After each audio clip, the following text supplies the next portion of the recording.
sabi ko sarili ko, magbarko na lang ako eh. Naisip ko din, ang tagal ding barko eh, overnight. Airplane, 1 hour lang. 1 hour lang. Mga Inday, bago tayo po magluka-luka sa ating mga online booking, itong pauwi ng Pilipinas, talaga naluka ako. Kasi ang hirap, kailangan kong book ng ticket para pauwi sa Davao. Galing Cebu. So ngayon, nabumangon na ako dito, sobrang aga pa. Kasi si Tami naliligo na, sobrang aga. 2 o'clock ako nagising. And yun, inon ko lang yung ating air humidifier. Kasi yung ilong ko talagang gumagahi na at nagdudugo-dugo na paminsan talaga. So kailangan natin itong i-on. So ngayon, naghihintay ako dito kay Tami kung kailan matatapos maliligo para mababango na rin ako. Tulungan ko siya kung ano yung dapat niyang gawin kasi talagang ayaw na niyang kumain. Kailangan doon niyang gumawa ng sandwich. Ay, finally, tapos na siya, no? Dito na yung ang tigas ng asawa natin, no? Matigasin talaga. Tigasin talaga ito. Sabi ko, anong kakainin mo? Ayaw niyang kumain. So ngayon, naghalungkat lang siya dito ng kanyang cold cuts kasi gagawa siya ng sandwich niya. Kasi talaga yung pinaka-paborito niya, mga loves. So wala naman akong magawa kasi talaga yung paborito niya. Wag na nating ipugos-pugos ng mga pagkain nating ayaw niya, no? At ako naman na bumangon para lang sa kanya. So sabi ko, tulungan na lang kita, Dong. Hindi naman ako tumutulong talaga. Kasi siya man talaga yung magaling nito. Ako paminsan one time lang ako, the other day lang ako magawa nito kasi talaga yung, gusto kong gumawa at wala na siyang choice kasi kailangan kong gumawa niyan. At habang busy siya, ako naman dito pasayaw-sayaw kasi ito talaga yung pinakamamahal niyang pusa. May pahalik-halik pa, di ba? Mas mabuti pa itong pusa palaging may halik. Ako naman dito, walang halik. Adoy, kawawa naman si Inday Marian. Walang kahalik-halik, no? Di ba? So yun, swerte itong mga alaga niya. At habang humingi siya ng salad, mga loves, kasi gusto daw niyang salad ilagay sa kanyang sandwich. Iwan ko, sandwich na may salad, o di ba? Para daw may gulay. Useless lang din yan, ang daming bread, o di ba? May isang nangunguhit na diyan, no? Nangunguhit kasi gutom ng pusa. Kapag mga ganitong time, kapag gising na kami, itong pusa din, gutom din sila. Kahit wala sa timing, no? Paminsan talaga, tignan mo yung mukha niyan. Parehas pa naman sila ng kulay, mga loves. Mukhang pagkain sila. Talagang nagmana sa dada. O, di ba? Nagmana sa dada at sakay sa mama nila. O, sino nang nagsabi dyan na hindi kami masaya kasi wala kaming anak? O, tignan mo nga yan. Tignan mo, may dalawa kaming anak na sobrang annoying, ha?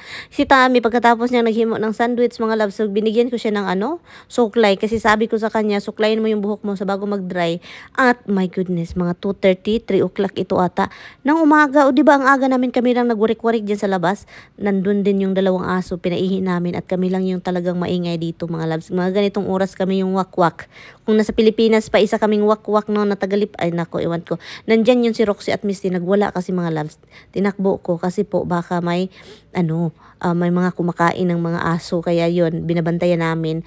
At habang naghihintay ako kay Misty na ninigarilyo, dito ako kay Soy. Sobrang ginaw, mga darling. Grabe ang ginaw sa labas. So kaya, tingin-tingin tayo sa Facebook bago tayo balik matulog at umalis itong asawa natin. So pumasok na siya, no? Manghihi lang daw siya.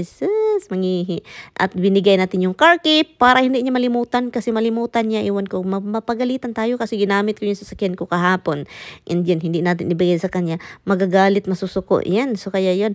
At kinuha ko na yung sandwich na ginawa niya at bitbitin natin, dalhin natin sa sasakyan.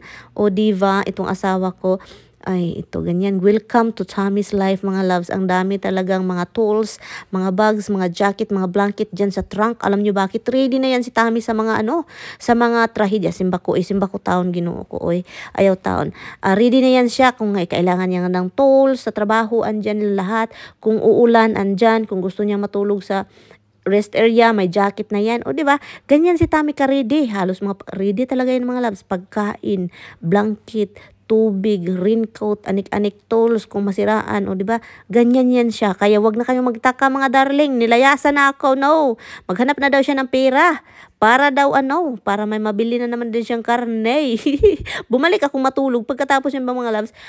Doy, bumangon ako kasi ginising ako ng aking dalawang aso. Sabi pa nila, gutom na daw sila. So kaya ang nangyayari dito, yung mata ko papikit-pikit kasi sobrang sakit. Gusto ko pang matulog at wala akong choice, mga loves, kasi pakainin sila. Kasi kung di ko sila pakainin, ay na, magwala talaga. 4 na, 2 na nga yung ginigising ako. At paano na kayang 4 sila gigisingin ako, nakakatakot na, mga loves. Baka kainin ako ng mga alaga namin, o diba? Pagkatapos ngayon, mga loves, pagkatapos kong kumain, ito na nga, no.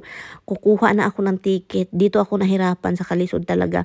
At almost over half day talaga ako dito. Nag-count pa ako ng oras. Kasi yung oras nila dito, mali-mali man yung mga number nila. Charot, Hi mali-mali. guys, kanina pa ako dito nagbubook ng ticket pa Cebu to Davao. So ngayon, mag-stay ako sa Cebu ng mga ilang oras. Pero hindi na ako mag-hotel. Naluka ako, kanina pa ako dito hanap-hanap kung ano yung maganda. Naghanap ako nag-hotel just in case kung ano yung, ay naku, alam kong pagod talaga ako nito kasi 12 hours layover sa Korea. Plus guys, pagdating ko sa Cebu, walang flight agad. So, pag walang flight agad, so maghintay ako the next day kung ano yung pinakamaagang ano. Kasi late ako ng gabi makarating. So, wala ng ano. So, the next day na, of course, no, kung ano yung pinakamaaga. Pagkatapos niyan, yung, ang saya ko, kasi 1,000 something, 2,000 something yung ano, yung ticket. Pag booking mo mga loves is may ano pa yung luggage. Of course, understandable, no, yung luggage is 2 luggage. Kasi galing tayo abroad, may dala, ganun. Ang mahal. So, ngayon, meron pa niyan. So, akala ko, like sa international, dala na yung ticket flight at ticket price sa upuan. Iba na namang presyo, yung upuan. Hala, mga loves, umabot ang additional. Sabi ko sa sarili ko. Hala, plus pagdating pa doon sa ano, kasi 2 yung luggage ko, isa lang yung chinik-in ko kasi wala nang choices kapag mag-booking online. Sabi ko sa sarili ko, patay. Anong gagawin ko nito? yung upuan mahal. Grabe naman ito. Advance ito ha, advance. December pa ito, February pa itong ticket na to. Pero ang mahal, paano na kaya yung mga ano no? Yung mga quick na pagkuha ng ticket? Hala, oy. Mga darling, ang pangit mag-booking online. Ang pangit. Kanina pa ako dito, and then hindi pa natapos-tapos. So ngayon, na-finalize ko na siya. Naglagay na ako ng credit card, naglagay na ako lahat, nagbayad na ako, nag-check na ako kung anong dapat. So, ano na, ready na. Nagtutuyok mga labs, oy, 2 na ka oras, 2 oras na ako dito naghihintay na gano'n, naluka na ako dito ng cellphone.